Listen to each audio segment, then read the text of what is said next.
I'm Amy with Communications by Design, and today I'm sharing 11 things you didn't know you could do in Zoom. First up is using your slides as a virtual background. To do this, click Share Screen at the bottom of your Zoom meeting. Click the Advanced tab at the top and choose Slides as Virtual Background. Here you can choose the slides that you would like to use. I'm opening up a sample PowerPoint, and this can take a moment to load. And now my slides appear here as my background. I can click and move myself around on my slides or make myself bigger and advance through my slides. So a fun way to present information. Our second feature is sharing just a portion of your screen. To do that, I'm clicking Share Screen again at the bottom, and on the Advanced tab, I can click Portion of Screen. And here it's just highlighting anything in this green box will be shared in my screen share. So this way I can put specific things, windows into this box that I want to share and not have the rest of the things on my desktop shared with my students. The third feature I'm sharing with you is annotating on a shared screen. So when you share your screen in Zoom, which we'll do that here. So now I'm just sharing this window. And if I go to my Zoom menu, I have an annotate icon. So I can click here and I can draw on my shared screen. I can type text. You have an eraser, some different icons, a spotlight, an arrow tool. So lots of different features for annotating your shared screen. And if you do not see annotate in your Zoom menu when you're screen sharing, then you'll just need to turn this on in your Zoom settings. And that is at zoom.us. You will look for annotation, and you'll want to make sure that you have annotation turned on. And then you can also choose if you would like anyone in the meeting to be able to annotate or only the person sharing the screen. So just as the teacher, do you want to be able to annotate, or do you want all of the students to be able to do so as well? So you can turn that feature on here. Feature number 4 is pinning video feeds. So you have a few different views in Zoom. Clicking view in the upper right corner, you can view just the main speaker, or you can view a gallery of everyone in the meeting.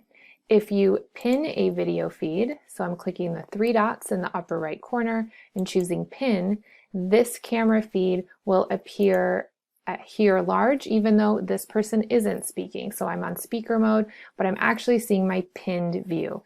This is great for students to do to make sure that they're continuing to see you, and for you to be able to have your screen stay on one person.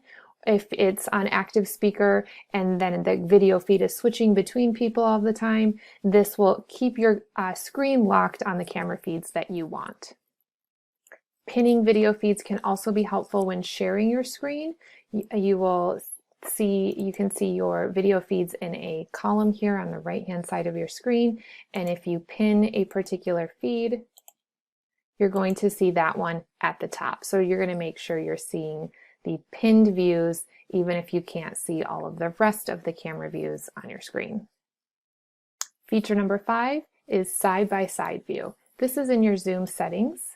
So we'll open up that window, click your picture in the upper right-hand corner and go to Settings. In Settings, choose Share Screen, and you'll see your screen sharing options. One of the options is side-by-side mode. That means when someone is sharing their screen and you're viewing as a participant, it's automatically going to place the participant's videos on the right side of the screen and the shared screen on the left-hand side.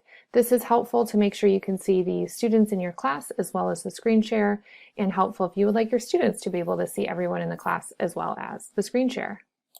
We are on to number 6, and this is how to hide non-video participants in your meeting.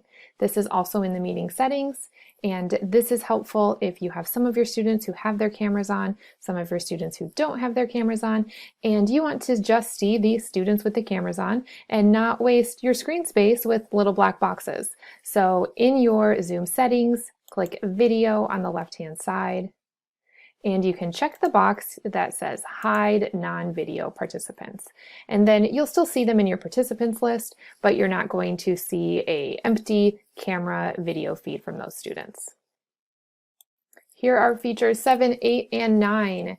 In your video settings in Zoom, you can choose to have it touch up your appearance. So if you're not feeling super great about how you look that day, you can go very, very airbrushed or not here, touch up appearance. Also like this adjust for low light option, I have that selected. Without, my video looks a lot darker, even though I'm in front of a window. So I can click that and it's going to brighten up my video feed, especially if I'm in a dark space. And you also have backgrounds and filters you can use on your video. So click background and filter, and you can choose to blur your background or choose another background, or you can choose a video filter. So maybe if you're feeling a little playful, you can have some fun with these.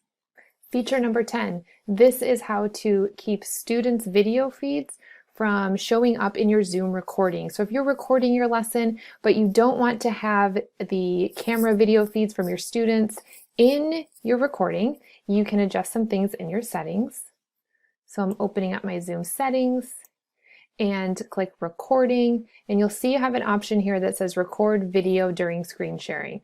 By default, this is probably checked, and so having these checked will include the video feed of yourself and several participants in the right-hand side. So if you uncheck these, there won't be any camera video in your Zoom recording. It will just be the screen share when you're sharing your screen.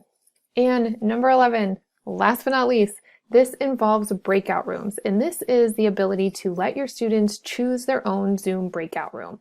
So you'll go to breakout rooms at the bottom of your screen, and if you don't see breakout rooms, you'll need to turn that on in your Zoom account, and then you'll be able to see this icon here. Open this up, and I have 3 options. I can assign my students automatically, so randomly to a breakout room. I can assign them manually, or I can let them choose their own breakout room. If you don't see this third option, or if you don't see other features that I shared with you today, that means you just need to update your Zoom app and you'll see these new features. So I'm choosing let participants choose a room, and then I can create as many rooms as I want here, and I can rename them as well. Letting the students choose a breakout room means that they can also jump between breakout rooms during those breakout sessions as well. And that's 11 things you didn't know you could do in Zoom. Hope that was helpful.